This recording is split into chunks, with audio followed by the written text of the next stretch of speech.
is on. Well, aren't you glad I didn't read the entire gospel that was assigned today? I'm trusting that my clergy brothers here will not call the bishop later today.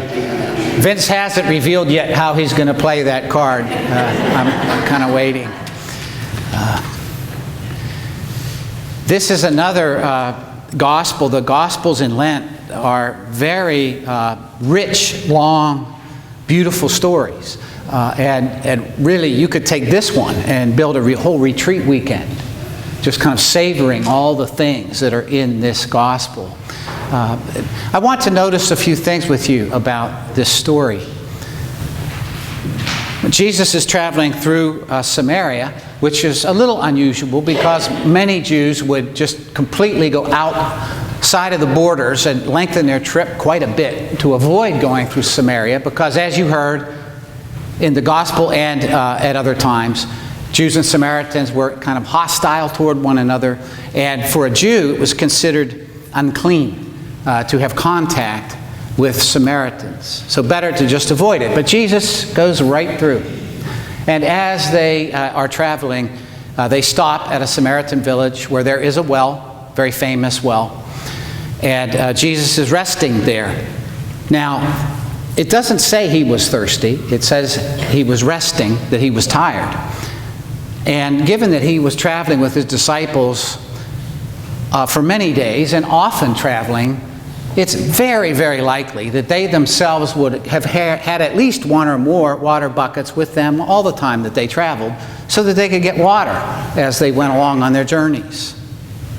And so it's probably the case that Jesus and his disciples came to the well, and the first thing they did was get out their water bucket and draw water and satisfy their immediate thirst.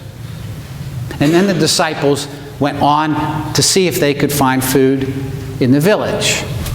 And Jesus is sitting literally in the language on the well, because it's like a great big cap of stone, and in the middle of the stone would be an opening. No lever, no structures, just a hole, and you would lower actually a leather water bucket down, or a skin leather bucket down through the hole to the water.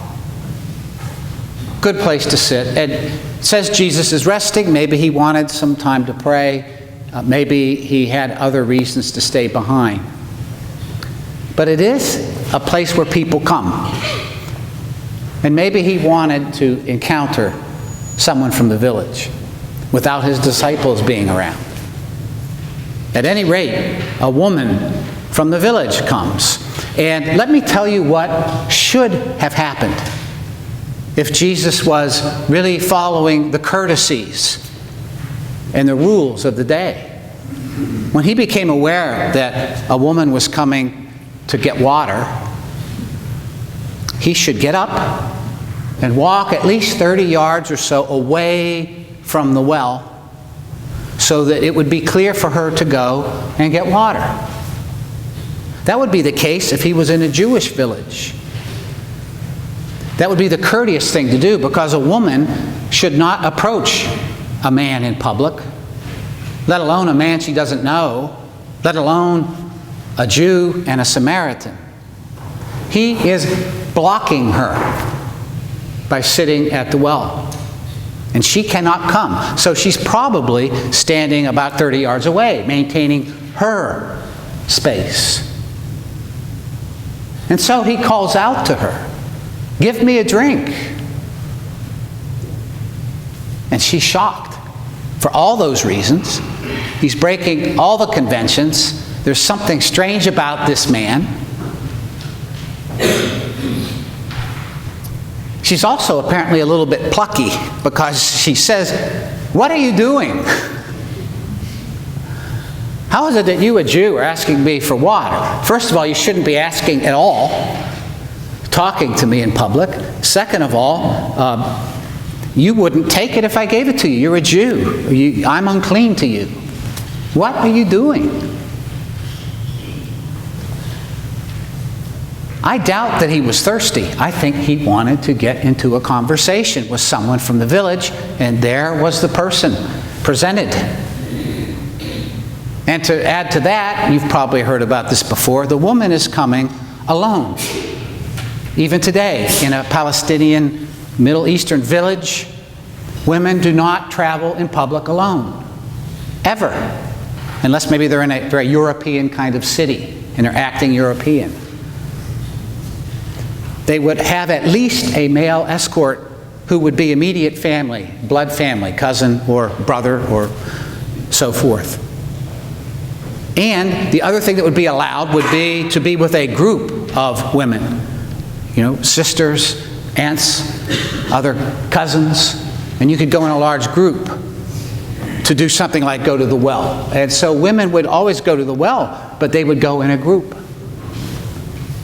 So this is a flashing neon sign that there's something wrong here. This woman does not have either a male escort or other women in her life to draw upon. She's alone. But Jesus engages her. He wants to talk to her. So he says, if you knew who I was, you'd ask me for a drink. And he works with her through the literal interpretation of this, that he's really not talking about a literal drink of water, but living water. And this again, rabbis did not teach women. Ever. Not in public, not in the synagogue. Women could listen in the synagogue from behind a screen. But to directly speak to and teach a woman was to treat her as a disciple, which she could not be. But he wants to talk to her. And as he engages her, he says, well, go and call your husband. And she says, I have no husband. Her life has been a train wreck. Many broken marriages, to the point now where she is living with a man.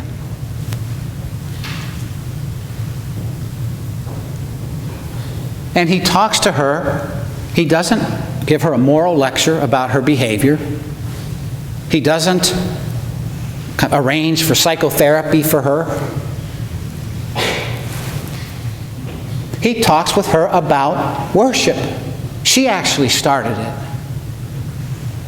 We Samaritans worship God here. You Jews worship God in Jerusalem. And they get into a talk about worship. And that's where Jesus wanted to get. He wants to give her what he has. He wants to give her living water. He wants to give her the relationship with the Father. A living relationship with the living God. He wants to give that to her to satisfy her thirsts. To give her a foundation for her life. That's why they're talking about worship. Because worship is about, you see, he says, it's not about whether you're Jew or Samaritan or this place or that place, whether you're Catholic or Episcopal or Baptist, all those things. It's not about those things. It's about worshiping, engaging the living God in spirit and in truth. God's heart with our heart. God's spirit with our spirit. That's what worship is. And then the disciples come back from town, just as they're really getting to the meat of this discussion. And maybe the woman saw this was a good time to get away because the disciples are shocked. They are dumbfounded. It says they literally were even afraid to ask, what are you doing? They wouldn't even ask. And so in that great classic icebreaker, they say, Rabbi, eat something. Well, they went to get food. But he's not having any of their food because he is so full. He is joyful. He starts rejoicing with them about doing what his Father gave him to do. That's what fills him.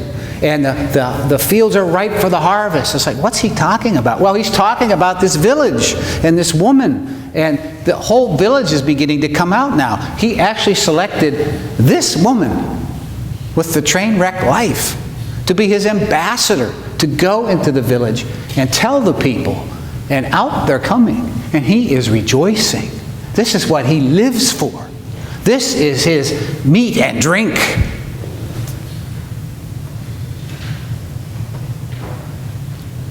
And if we were on a retreat, that would be my retreat question to you. What is your meat and drink? What is the meat and drink of your life? Or what makes or breaks your week? What sustains you? What do you live for? So John in this gospel is wanting to show us something as we come to worship, as people come seeking Christ.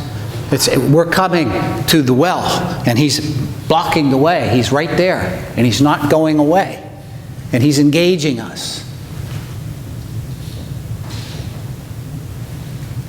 And he asks us for things.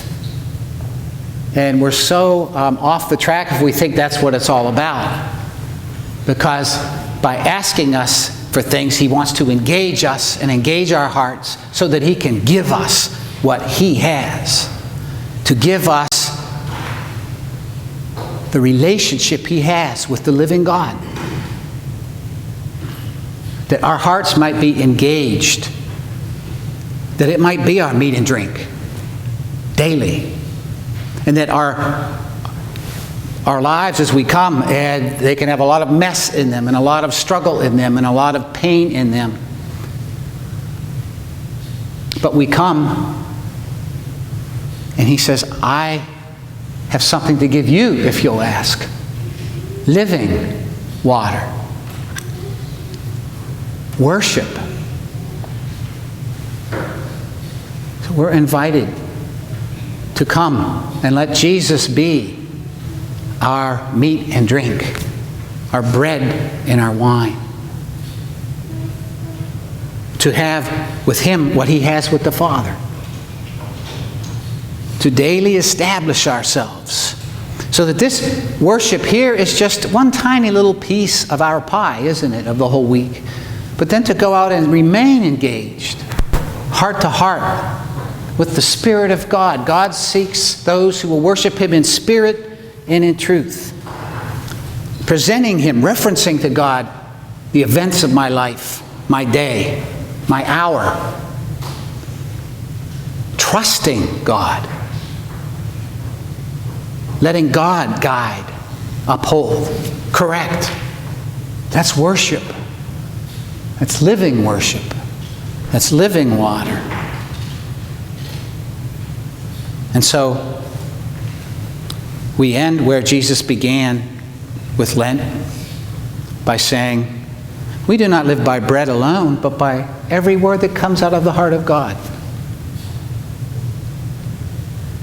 We worship and serve God only, and serve God, not ourselves, not others. And we do not put God to the test. We trust. He is our meat and our drink. Thanks be to God.